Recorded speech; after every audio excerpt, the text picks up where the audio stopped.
एक मुलाकात ऐसी शख्सियतों के साथ जिन्होंने दिया है अपने जीवन को एक नया मुकाम।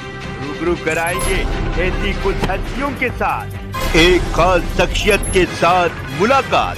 जयदेव पटेल के साथ नंबर 1 इंडिया न्यूज।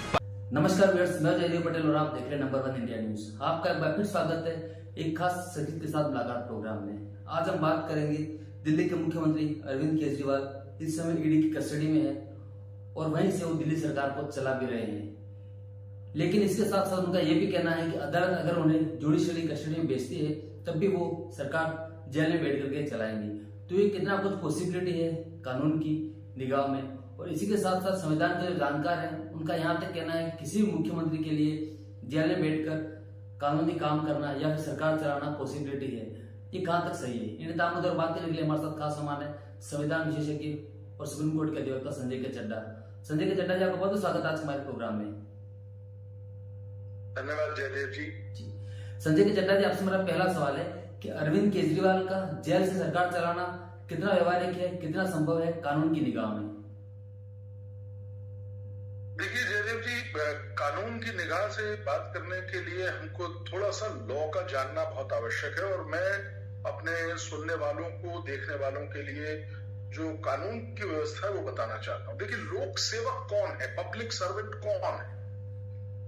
जो तो एक अगर हम पीसी एक्ट देखें, prevention of corruption act section 2 में डिफाइंड है, उसमें हमने देखा है कि नेताओं पर पीसी एक्ट को कि कोई भी व्यक्ति जो सेवा कर रहा है, जो सरकार का मुलाजिम है, या तो वो है पब्लिक सर्वेंट या even represent appointed by the government, ये सब है।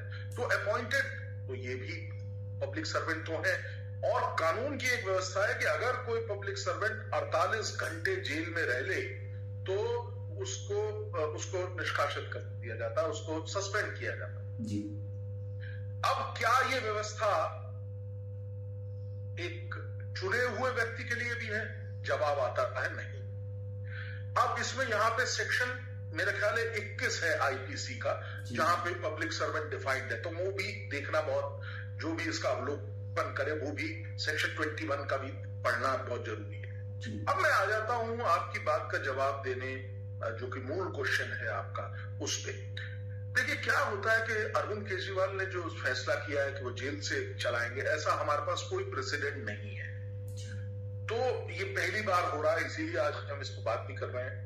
कानून की कोई भी व्यवस्था ऐसी नहीं है। देखिए, जब कोई व्यक्ति कन्विक्ट हो जाता है उसके बाद ही पीपल्स रिप्रेजेंटेशन एक्ट जो है, जो हमारे सारे चुनाव को, हमारे इसको गवर्न करता है, उससे वो बाहर होता है। जैसे कि ताजा एग्जांपल हम लोगों के सामने राहुल गांधी का है। राहुल गांधी को 2 साल की सजा हुई तो उनको लोकसभा से निकाल दिया गया। बाद में वो सजा पे रोक लगी, वो वापस बहाल हो गए।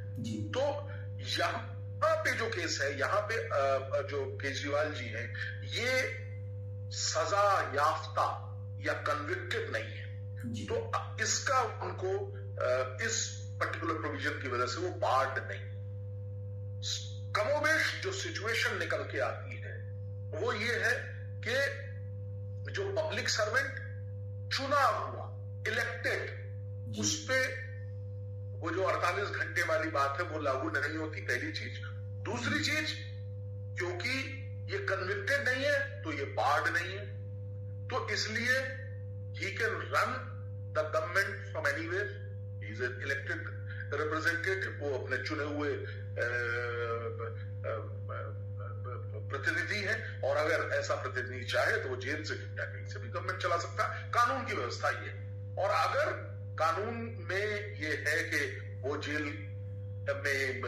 जेल से चला सकते हैं कि नहीं चला सकते हैं, तो ये व्यवस्था वेरी क्लियर है, इसमें लॉ एस्टेब्लिश्ड है कि नहीं, ऐसा कोई बार नहीं। तो ये तो एक मूठ बात हो गई। अब व्यवहारिक तौर पे देखिए, एकेडमिकली अगर आप मुझसे पूछें तो ये बहुत अच्छा है और वो चला सकते हैं एकेडमिकली। प्रैक्टिकल पर्पसेस के अगर हम देखें तो क्या आप वहां पे कैबिनेट की मीटिंग कर सकते हैं? क्या आप वहां पे किसी भी अधिकारी को जेल में बुलवा सकते हैं? जेल का मैनुअल क्या इस बारे में आपको इजाजत देता है? जेल के अंदर जयदेव जी, कोई भी एक्टिविटी अगर आपको करनी है तो वो जेल के मैनुअल के द्वारा ही निर्देशित होगी।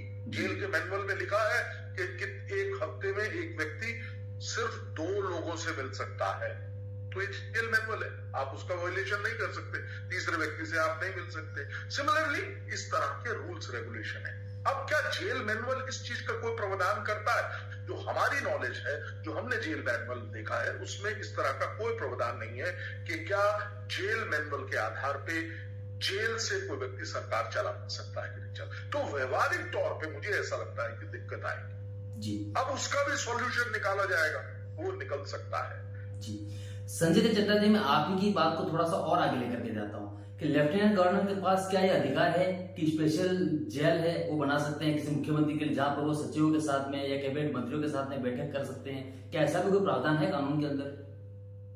देखिए, कानूनी प्रावधान जो है मेरे नॉलेज में नहीं है ऐसा भी, लेकिन हमने इस तरह का पहले भी व्यवस्थाएं देखी हैं, ऐसा किया जा सकता है। और ऐसा जो सिमिलर नेचर के कई एग्जाम्पल्स हैं जहां पे एक जैसे कि आपको अंदाज होगा, पहले एग्जाम्पल्स मैं दे सकता हूं, जेल घर में ही कैद कर लिया जाता तो घर से निकलना नहीं दिया जाता, घर में ही वो कैद जेल बना दिया जाता। तो ये पावर है अवश्य, और इसमें ये देखना बहुत आवश्यक होगा कि ये पावर किस पे निहित है। केंद्र सरकार के पास है। मेरे को लगता है कि दिल्ली के परिप्रेक्ष्य में अगर हम जाएं तो वो केंद्र सरकार के पास ही पावर है, क्योंकि राज्य सरकार के पास ऐसी पावर स्पेसिफिक तौर पे जो मुझे जितना ज्ञान है नहीं। जी संजय चड्डा जी, लेकिन जो कानून के जानकार है उनका यहाँ तक कहना है कि कैबिनेट में अगर इसको पास करवा लिया जाए और वो अपने हिसाब से अगर मान लो किसी तरीके से अगर मान लो जेल में कन्वर्ट करते हैं किसी पर्सनल जगह को, तो फिर ऐसा पॉसिबिलिटी है। तो क्या ऐसा हो सकता है कैबिनेट की मंजूरी मिलने के बाद? बिल्कुल बिल्कुल, आपने ठीक कहा कि अगर कैबिनेट इस तरीके का कोई पास करती है तो उसके बाद जेल मंत्री भी है। हमारे मेरे को लगता है कि दिल्ली के पास ही जेल एज ए सब्जेक्ट है, जेल मंत्री भी इन्हीं के हैं जी। तो निश्चित तौर पे कोई ना कोई इसका इस तरीके से अगर हम देखें तो एक कैबिनेट पास करती, तो लेकिन उसमें एक जो थोड़ी सी अड़चन जो आने वाली होगी, मुझे ऐसा लगता है, और बहुत क्लियर है पॉलिटिकल सीन, एवरीबॉडी नोज कि एलजी जो है वो उसमें रिस्ट्रिक्शन जरूर लगा सकते हैं। तो ये आने वाले समय के हिसाब से जयदेव जी मेरे को लगता है कि सामने आएगी। कोई किसी भी तरीके का प्रेडिक्शन करना आज के परिप्रेक्ष्य में थोड़ा महंगा मुश्किल होगा जी। संजय चड्डा जी, आपकी बात में थोड़ा सा और स्पष्टीकरण लूंगा। वही मेरा आखिरी सवाल भी आपसे कि अगर दिल्ली सरकार के कैबिनेट मंत्रियों के द्वारा अगर स्पेशल जेल को मंजूरी दे दी जाती है तो क्या उस पर जो लेफ्टिनेंट गवर्नर है दिल्ली के, वो उस पर रोक लगा सकते हैं? क्योंकि दिल्ली सरकार और एलजी का जो एक टकराव की जो भूमिका है वो शुरुआत से देखने में मिली है। मैंने भी यही आपसे बात कही और मेरा भी मानना यही है कि अगर इस तरीके का कोई प्रावधान कैबिनेट अप्रूव करती है और वो एलजी के पास जाता है तो एलजी निश्चित तौर पे इसमें एक इम्पोर्टेंट रोल तो उनका है ही। कोई भी बिल, कोई भी जो लॉ है वो बिना एलजी की सहमति से नहीं हो सकता। तो मुझे ऐसा लगता है वो जरूर इसमें अड़चन करेंगे। जैसा हम सब लोग जानते हैं, पिछली हिस्ट्री इसकी गवाह है, अब तो हिस्ट्री हो गई। पिछले कई ऐसे इश्यूज हैं जहां पे गवर्नर और कैबिनेट के दरमियान तनातनी रही है जी। संजय चड्डा जी, आपने हमारे लिए समय निकाला, उसके लिए आपका बहुत बहुत धन्यवाद। Thank you very much Jaydev ji. Thank you. चलिए जी, thank you so much sir. Okay, कहाँ पे हैं आप अभी? अभी सर घर ही हूँ।